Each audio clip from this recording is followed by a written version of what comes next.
Selamat pagi, saudara sekalian. Apa kabar Anda hari ini? Berharap kita semua di dalam kondisi tubuh yang baik dan sehat, dan Tuhan menyertai kita sekalian.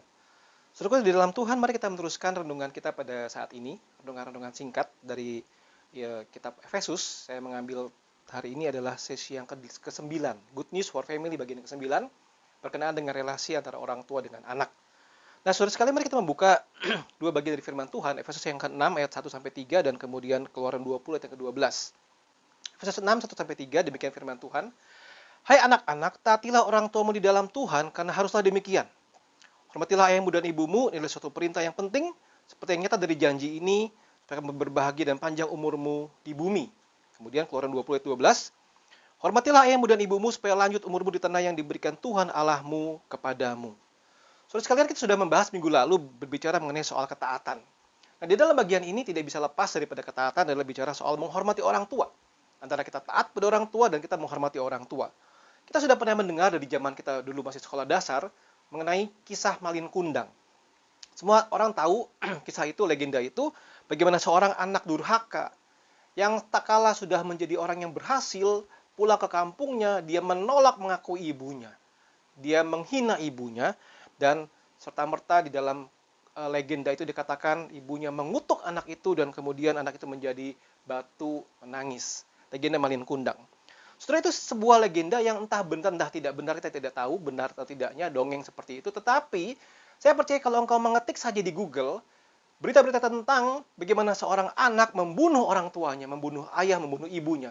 Sometimes karena urusan-urusan sepele saja. Kau Google di dalam Google kau ketik bicara soal tentang anak menggugat orang tuanya. Kadang-kadang di dalam perkara-perkara jual beli tanah, warisan dan sebagainya, kadang-kadang merek dagang dan sebagainya. Dan begitu banyak kisah-kisah yang bukan cuma kita Google, kita lihat sehari-hari pun bagaimana seorang anak yang tidak menghormati orang tuanya. Jadi saya rasa Malin Kundang bukan cuma sebuah legenda atau mitos, tetapi di dalam zaman sekarang ini banyak sekali Malin Kundang lainnya yang kita lihat di sekitar kita. Nah, saudara sekalian, mari kita kembali kepada firman Tuhan. Di sini dikatakan di dalam Efesus yang ke-6 itu kata hormat.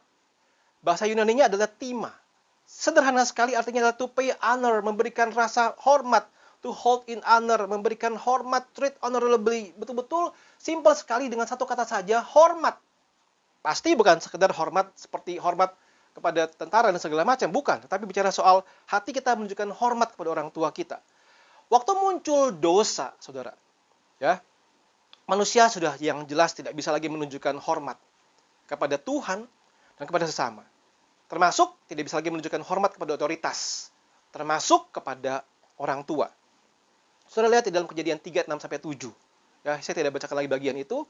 Intinya adalah waktu perempuan itu memakannya dan memberikan kepada suaminya. Nah, saudara lihat di dalam Kejadian 3 ayat 11-12. Firman-Nya, siapakah yang memberitahukan kepadamu bahwa engkau telanjang? Apakah engkau makan dari buah pohon yang keluar engkau makan itu?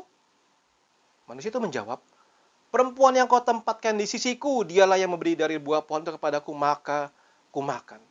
Saya merasa, saudara, jawaban daripada Adam pada waktu itu, waktu dia berkata, perempuan yang kau tempatkan di sisiku, perempuan yang kau tempatkan di sisiku, dialah yang memberi dari buah itu kepadaku, maka ku makan. Adam sudah tidak lagi menunjukkan hormat kepada Tuhan sebagai pencipta. Adam tidak lagi menunjukkan hormat kepada perempuan itu, yang dia katakan adalah tulang dari tulangku, daging dari dagingku, tapi dia memberikan rasa, ini loh salah dia, ini loh salahmu Tuhan yang menempatkan perempuan itu di sisiku. Saudara, problem kehilangan sikap bisa menghormati orang muncul sepanjang zaman sampai kepada hari ini, saudara. Banyak bentuknya. Kita tidak usah panjang lebar ke situ, mari kita lihat apa kabar baiknya. Redemption of Christ, penebusan Kristus. Manusia menjadi manusia baru, manusia belajar untuk menghormati Tuhan, menghormati orang tua, dan menghormati otoritas. Saudara lihat di dalam perintah yang kelima dari 10 hukum. Di dalam kitab Keluaran sudah kita baca. Saudara, itu adalah satu perintah yang memberikan satu batasan-batasan jelas antara relasi manusia dengan manusia yang lain, dan diawali dengan manusia menghormati orang tuanya. Menghormati orang tuanya. Menghormati dalam hal apa? Yang pertama dalam pikiran, perkataan, dan perbuatan. Saudara, ini sangat penting sekali. Kadang-kadang kita secara tidak sadar bisa berkata yang buruk, bisa melawan orang tua dengan perkataan-perkataan yang buruk, yang menyakiti hati orang tua kita, atau perbuatan-perbuatan kita yang buruk. Saudara, Menghormati dalam hal apa? Menghormati posisi mereka sebagai orang tua. Itu anugerah Tuhan, saudara. Engkau tidak bisa memilih orang tuamu. Itu adalah anugerah Tuhan buatmu. Seberapa baik, seberapa buruk orang tuamu, itu anugerah Tuhan buatmu. Hormati posisi mereka sebagai orang tua. Karena mereka adalah wakil yang Tuhan berikan untuk mengawasi, mendidik, memelihara hidupmu sebagai anak. Yang ketiga, hormati dalam bidang apa? Menghormati secara kita mengasihi dan menghargai orang tua. Saudara, apakah engkau mengasihi orang tuamu, menghargai orang tuamu? Menghargai, mengasihi orang tua bukan cuma dinyatakan di dalam hari Parents Day, ya, hari ibu atau hari ayah, tapi keseharian. Apakah engkau mengasihi mereka, menghargai mereka? Selagi mereka masih ada, masih hidup, masih sehat, di masa tua mereka, apakah engkau mengasihi dan menghargai orang tuamu? Yang keempat, bicara soal tunduk pada otoritas orang tua. Saudara, di sini kita bergumul mengenai usia. Saudara, kita percaya bahwa di dalam tahapan-tahapan manusia, tahapan-tahapan umur manusia, ada saat-saatnya di mana orang tua mulai melepas sedikit otoritas, mulai mengurangi sedikit tanggung jawab kepada anak-anak, dan mereka tetap bisa menjadi seorang orang tua. Nah, bisakah kita masih tunduk pada otoritas orang tua kita, tak kala kita sudah dewasa? Yang kelima, menghormati dalam sisi apa? Menerima disiplin dan instruksi-instruksi mereka. Saudara, di sini kita harus mendidik anak-anak kita untuk bisa menghargai kita, menerima disiplin yang kita berikan, dan menghargai instruksi-instruksi kita. Maka sebetulnya menghormati orang tua tidak bisa lepas daripada taat kepada orang tua. Waktu seorang anak taat kepada orang tua, itu menunjukkan dia respect, menghormati orang tuanya. Dan sebaliknya. Saudara, mengapa kita menghormati orang tua kita? Ya, yang pertama, karena itu adalah hal yang benar. Efesus 6 ayat yang ke-1, saudara lihat ya. Hai anak-anak, taatilah orang tua di dalam segala hal, karena itulah hal yang indah di dalam Tuhan. Hal yang menyenangkan Tuhan. Kolose 3 ayat 20. Benar dan menyenangkan Tuhan. Itu adalah hal-hal yang sungguh-sungguh kita doing hal yang menyenangkan hati Tuhan. Sebagai wujud kita, mengapa kita hormati orang tua kita. Yang kedua, hormati orang tua mengapa? Karena itu memberikan satu sukacita kepada orang tua kita. Amsal 27 ayat yang 11. Anakku, hendaklah engkau bijak. Sukakanlah hatiku supaya aku dapat menjawab orang yang mencela aku. So, waktu kita menghormati orang tua kita memberikan mereka sukacita. Saudara, ini satu hal yang mungkin orang tua kita tidak ucapkan secara langsung.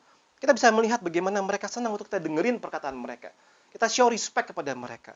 Bahkan orang tua yang cenderung kaku, diam, modelnya militer pun, pasti akan merasa hatinya senang kalau kita show respect kepada mereka.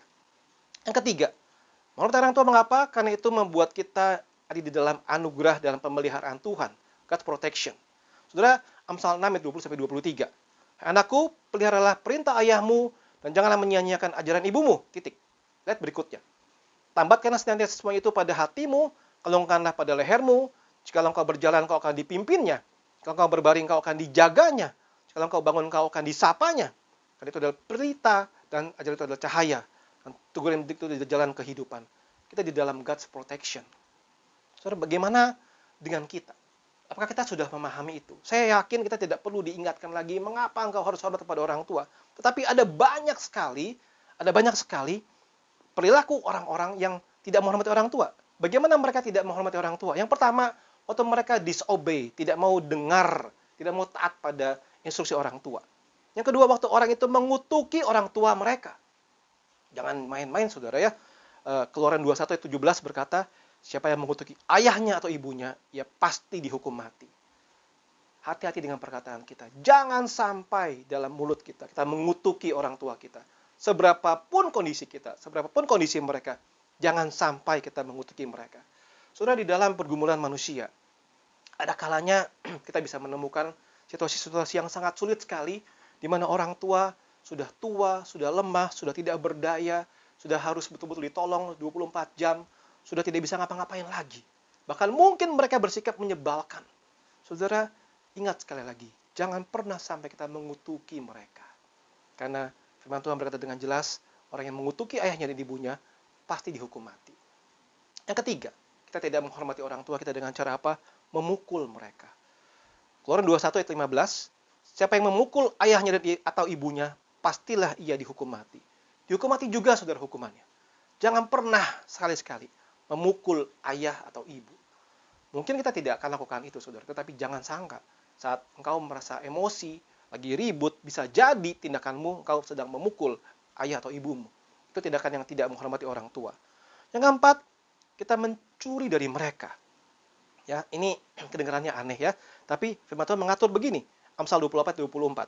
Siapa yang merampasi ayah dan ibunya dan menyangka bahwa itu bukan suatu pelanggaran, ya sendiri adalah kawan si perusak. Sometimes jangan-jangan kita mencuri dari mereka. Mencuri dari mereka. Yang kelima, kita mengabaikan orang tua kita yang sudah lanjut usia, yang sedang lemah.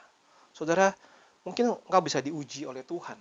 Seberapa engkau kasih kepada orang tuamu saat orang tuamu sedang susah, sedang mengalami penderitaan yang sangat berat, sedang mengalami sakit yang sangat berat dan yang berkepanjangan, saudara.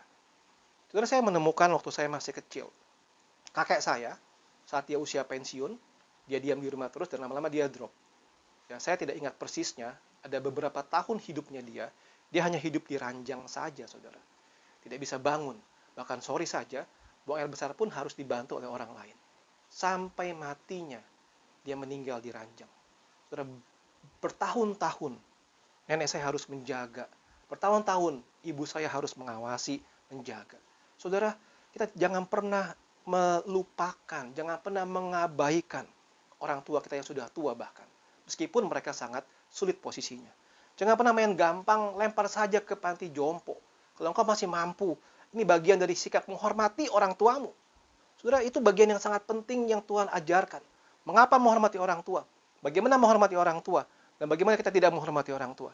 Konsekuensinya apa, saudara? Jelas sekali, buat orang tua ada satu sukacita atau duka cita. Betapa sedihnya orang tua kalau harus melihat anaknya berkelahi, anaknya saling melempar tanggung jawab. Betapa sedihnya orang tua. Tapi betapa bersukacitanya orang tua kalau sampai masa lanjut usianya pun anak-anaknya begitu akur dan saling mengasihi dan memperhatikan kebutuhan, ketentriman orang tua yang mereka masing-masing. Konsekuensi yang kedua buat anak-anak, life or death. Jelas sekali, saudara. Engkau memberikan respect kepada orang tuamu, maka lanjut umurmu, bahagia hidupmu. Tapi waktu engkau mengutuki, engkau merampasi, engkau memukul, maka matian yang ada dalam dirimu. Lalu di dalam keluarga ada harmoni, ada keindahan di situ, ada kebahagiaan, atau persekongkolan, perselisihan yang tidak habis-habisnya. Saudara, janji ini, firman ini diberikan sebuah janji panjang umurmu dan bahagia umurmu. Panjang umurmu dan bahagia umurmu. Saudara, saya merasa tidak perlu ada satu berkat khusus yang kau terima kalau engkau hormati orang tua. Engkau bisa hormati orang tua pun sebuah berkat khusus dari Tuhan. Tidak semua orang diberikan kesempatan untuk menikmati relasi dengan orang tua. Apa kesimpulannya, saudara? Kembali kepada Efesus 6, 1-3. Taat dan hormat orang tua. Taat dan hormat orang tua. Yang pertama, ini semua adalah anugerah Tuhan. Saudara, nikmatilah anugerah Tuhan. Syukurilah anugerah Tuhan. Masih memiliki orang tua, memiliki anak. Didik anak-anak di dalam takut akan Tuhan. Didik anak-anak untuk sungguh-sungguh hormati orang tua. Sebagai anak, hormatilah orang tuamu sungguh-sungguh. Ini sebuah anugerah dari Tuhan. Yang kedua, saudara, kesimpulan terakhir adalah apa? Dasari hormat dan taat orang tua dengan cinta kasih. Kalau engkau menunjukkan kasihmu kepada orang tuamu dengan cinta kasih, kau tidak akan merasa beban. Kau tidak akan merasa susah bahwa harus mengalami kehidupan yang mungkin tidak mudah. Hormatilah, taatilah orang tuamu di dalam Tuhan. Hai anak-anak, dengar baik-baik firman Tuhan ini. Kita semua dengar baik-baik firman Tuhan ini. Dan bersama-sama mengamini firman Tuhan ini. Menjalaninya. Untuk apa? Taatilah orang tuamu di dalam Tuhan. Dan hormatilah orang tuamu di dalam Tuhan. Ingat, saudara. Tuhan membentuk keluarga untuk kita. Tuhan memberikan keluarga buat kita. Tapi kita sama-sama syukuri dan lakukan bagian kita. Mengasihi orang tua, taat dan hormat kepada orang tua kita. Tuhan memberkati kita sekalian.